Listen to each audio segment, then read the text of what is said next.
oui, donc hier, on a eu la vidéo sur les Flexi Wings qui est sortie. On a pris le temps de l'écrire correctement, de bien la monter et tout. Donc voilà, en tout cas, vous avez été une très grande majorité à bien kiffer le format, la manière dont on a fait à la fois dont on a abordé le fond et dont on a abordé la forme. Donc ça, c'est trop cool. On vous remercie du fond du cœur encore une fois. N'hésitez pas à mettre des pouces bleus, ça récompense vraiment tout le monde. Surtout le monteur, notamment, qui bosse sur des sujets qui sont pas forcément simples et qui se donne quand même du mal. Donc ça fait plaisir. Ça fait aussi plaisir à Jordan, ça fait plaisir un petit peu à tout le monde. Donc voilà, n'hésitez pas, vraiment, ça fait vraiment chaud au cœur. Même vos commentaires dans l'ensemble, ça vraiment, on a beaucoup de commentaires hyper positifs. Pareil, ça fait chaud au cœur. Donc voilà, on se dit qu'on continue dans la bonne lancée de ce début d'année. Sur ce genre de vidéo, on y prend du plaisir. Je pense que ça se voit. Et ça, c'est très cool. Donc voilà. Ça fait plaisir à l'algo YouTube. Oui, évidemment, on va pas se le cacher non plus.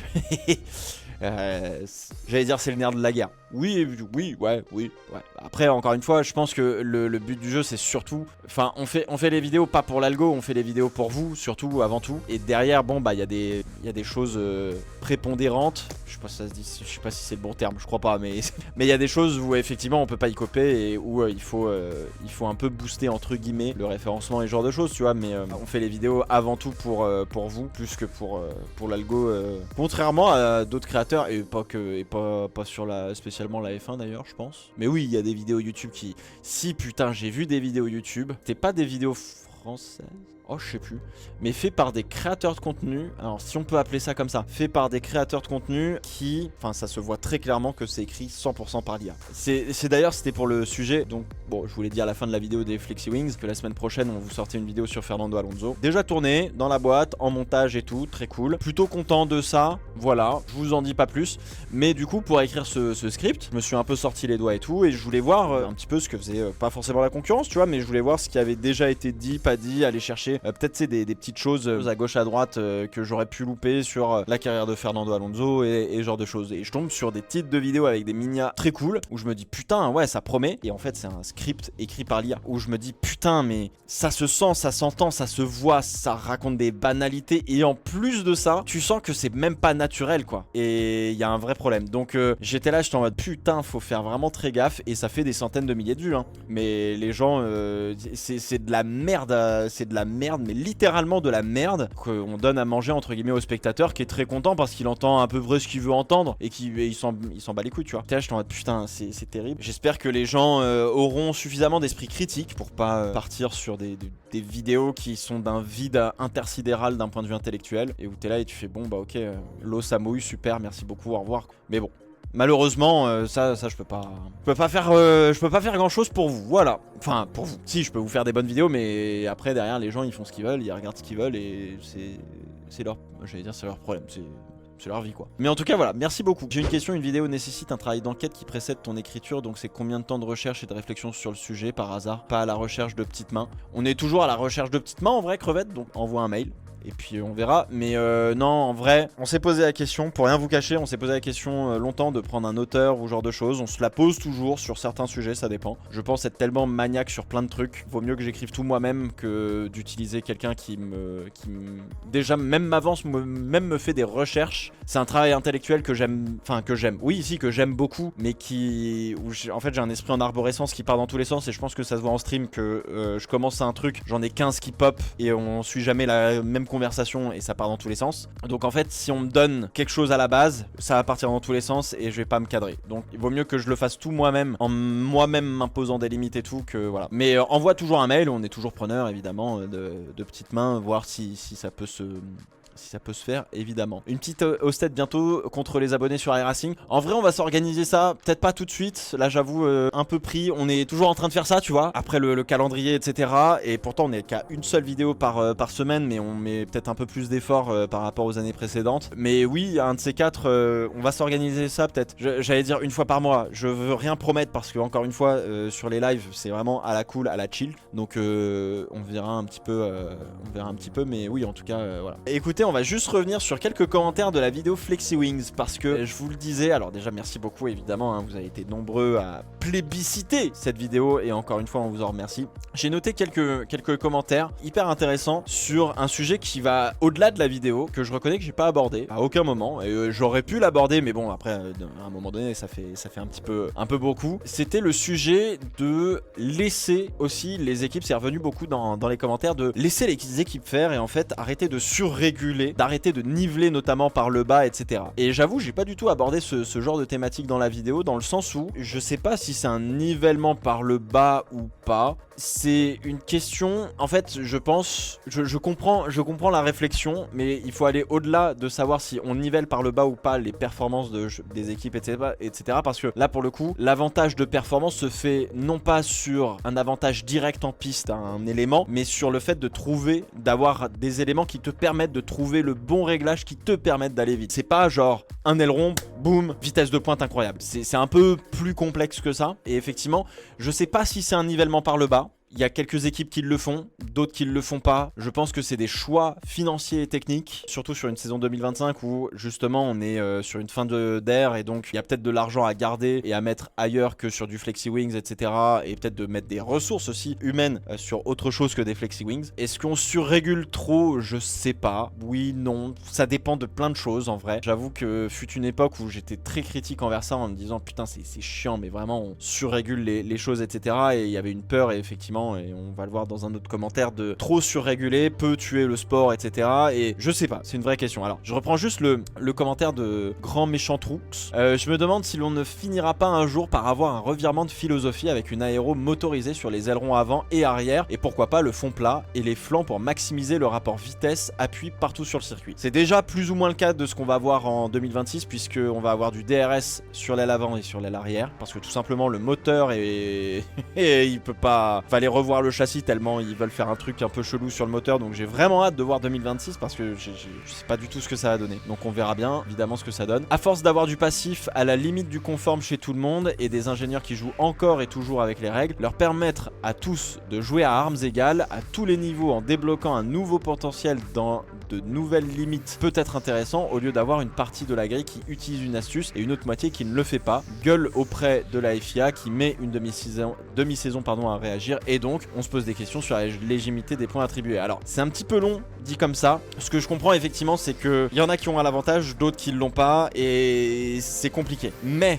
il y a aussi l'effet inverse. Je repense à 2009 où une partie de la grille avait le SREC, donc le KERS, hein, le système de récupération d'énergie cinétique, et une autre partie de la grille qui avait pris le parti pris de dire non, bah en fait ça pèse trop lourd dans la voiture, elle est moins agile, les pneus ceci cela, et on n'a pas l'aéro qu'on veut, alors que avoir le système de récupération d'énergie prenait de la place, un peu plus lourd. Oui, on avait des choix en plus, mais du coup il y avait trop de compromis à faire, machin, etc. Et en vrai c'était un compromis, tu vois, et il y avait effectivement des F1 qui performaient avec, d'autres qui performaient un peu moins avec. Il y a eu plein de saisons dans l'histoire de la Formule 1 où il y a des voitures qui avaient même une partie de la grille qui pouvaient avoir certaines évolutions technologiques, qui pouvaient leur donner un avantage, parfois qui ne leur donnaient pas un avantage, etc. Donc là-dessus, en fait, ça s'est toujours produit. Et quelque part, c'est aussi quelque chose, et il le dit un peu plus tard, mais c'est aussi quelque chose qu'on recherche d'une certaine manière, dans le sens où on veut voir des différences, on veut voir des partis pris, on veut voir des gens qui, des cerveaux qui disent ça c'est une amélioration qui va fonctionner. C'est juste que aujourd'hui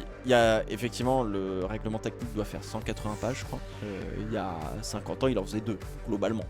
Et encore, ça se trouve il y avait même le règlement sportif sur la même page. Bref, tout ça pour dire que ça me dérange pas trop. Et c'est vraiment hyper compliqué, parce que on est dans un sport où, et même on est dans une ère où on va vouloir le plus d'équité possible. Je termine là-dessus, juste effectivement en fait on veut le plus d'équité possible, mais on sera jamais satisfait parce qu'il y aura toujours quelqu'un qui va trouver le truc pour avoir un avantage sur les autres, et on aura toujours deux catégories de gens, ceux qui vont trouver ça bah du coup un avantage pas juste entre guillemets, d'autres qui vont dire bah c'est le jeu, et on sera jamais content en fait. Donc quoi qu'il arrive, on sera jamais content. Le seul moyen qu'on soit content, c'est si on est sur une formule monomarque, c'est-à-dire tout le monde a le même châssis, tout le monde a le même moteur, les mêmes équipements, et là on a un vrai championnat de pilotes entre guillemets, et d'équipes qui savent plus ou moins exploiter une voiture, tu vois. Moi, les deux me vont. Il faut juste être au clair en fait avec ce qu'on a sous les yeux. Le coup des Flexi Wings, je pense que c'est juste que c'est une interprétation du règlement où on la met un peu à l'envers à la FIA en mode voilà vos tests. Sauf que nous, on a bien compris que vos tests c'est de la merde, vous êtes des guignols. En fait, la FIA passe un peu pour des guignols. Et c'est de dire, bah vous êtes des guignols,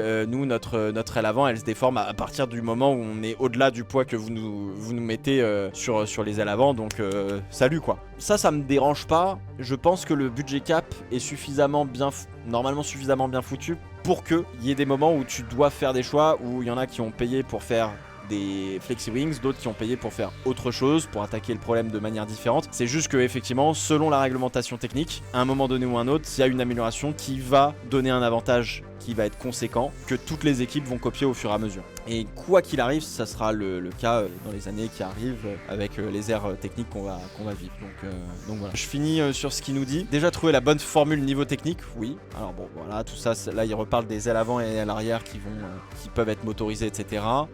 Alors, un truc où je suis moins d'accord, combien d'évolutions dingues à la FIA a balayé du revers de la main alors qu'elles auraient pu devenir universelles et faire évoluer la F1 à un niveau qu'on n'imagine pas. Le ventilo de la Brabham signé Murray, oui, donc vous savez, c'est cet aspirateur qu'il y avait sous la voiture qui aspirait le sol et donc la bagnole a été collée comme jamais. Le double train arrière propulseur de Williams, oui, parce qu'il n'y avait pas que la Tyrrell 6 roues à l'avant, il y avait aussi la 6 roues et donc il y avait 4 roues arrière et 2 roues avant pour Williams d'ailleurs. L'effet Venturi actif, les doubles diffuseurs, les turbos, etc. Il y a tout ça. Attention, l'idée n'est pas de laisser quartier libre à tout le monde, blablabla, mais évidemment de faire en sorte de réguler un minimum tout ça, évidemment. Je comprends, hein. Encore une fois, je pense que c'est une question de nuance, d'ajustement à tout ça qui est intéressant. On aurait pu avoir une autre F1 si la FIA n'était pas si frileuse et qui pèse des voitures sans les roues, ceux qui tapent dans les pneus en risquant. Là, on est suffisamment d'accord. Ça revient sur le problème de Russell. On en parle l'année dernière à Spa. La réponse est tout aussi intéressante parce que, d'accord sur tous les points, très bien. Les ingénieurs,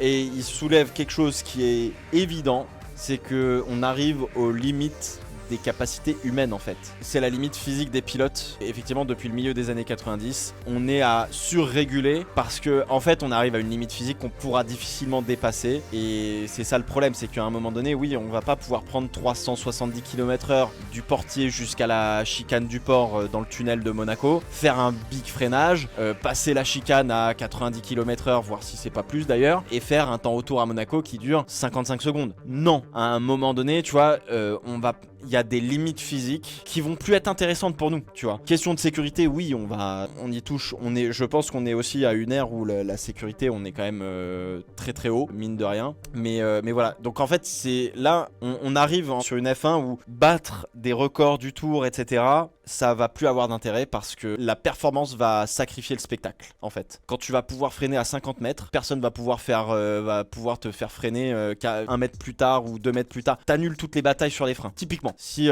t'as tellement d'appui, machin, réaxel et tout, tu dois être tellement chirurgical déjà aujourd'hui que si tu vas au-delà, t'annules toutes les batailles en piste. En fait, c'est nul. Ok, on peut faire une F1 hors réglementation pour aller battre des records si tu veux. Y a pas de problème, genre comme la 919 Evo. Pas de souci. Très bien, c'est rigolo, c'est marrant, mais pour faire du spectacle, aucun intérêt. Donc effectivement, on a plein d'améliorations à faire. Mais aujourd'hui, ce ne sera pas des améliorations de performance pour aller encore plus vite. Ce sera des améliorations de performance pour, comme c'est le cas pour les Flexi Wings, pour pouvoir permettre de toucher le sweet spot du réglage et d'être le meilleur, tout simplement. Le coup de la BOP, juste pour revenir dessus, je trouve le concept de BOP complètement pourri, notamment pour les réglementations prototypes ou monoplace. Parce que là, on crée des voitures sur mesure par rapport à une réglementation technique. La BOP, c'est très bien pour des voitures de série qu'on transforme en voitures de course. Parce que de base, tu prends une voiture qui va pas avoir les mêmes architectures les unes des autres. Moteur avant, moteur arrière, moteur central arrière, pas la même aéro, machin, etc. Donc là, t'as effectivement une BOP qui peut être intéressante si elle est bien gérée. Et ça, c'est un autre problème. Sur des protos, je trouve ça débile. Surtout au WEC, où en plus de ça, la réglementation technique t'oblige à faire passer ta voiture dans une soufflerie et à être dans une fenêtre de performance. Donc rajouter une BOP par-dessus, ça annule tout ça. C'est de la débilité la plus totale. Je ne comprends pas. Donc ouais, là, sur le coup, coup du WEC, championnat du monde d'endurance pour ceux qui suivent pas, donc ce qu'on va rouler là dans pas longtemps, je trouve ça débile. Donc non, la BOP sur des voitures que tu construis vis-à-vis d'une réglementation directement, ça n'a pour moi pas d'intérêt. Ce qui pourrait avoir effectivement un intérêt pour réguler un peu plus la Formule 1 de manière un peu plus intéressante, je sais pas si intéressante est le terme, mais une limite de réglementation que je trouve très cool pour le coup, et c'est le cas en championnat du monde d'endurance, mais la réglementation technique de faire une fenêtre de performance, je la trouve très intéressante parce que il faut la faire suffisamment large pour avoir à la fois par exemple donner la chance à quelqu'un qui a un bon moteur mais pas une bonne aéro d'être performant, mais à quelqu'un qui a pas un bon moteur mais une bonne aéro d'être autant performant, tu vois ce que je veux dire? Là ce serait méga intéressant pour le coup, parce que là on aurait des challenges différents, et c'était le cas quand la réglementation technique du WEC permettait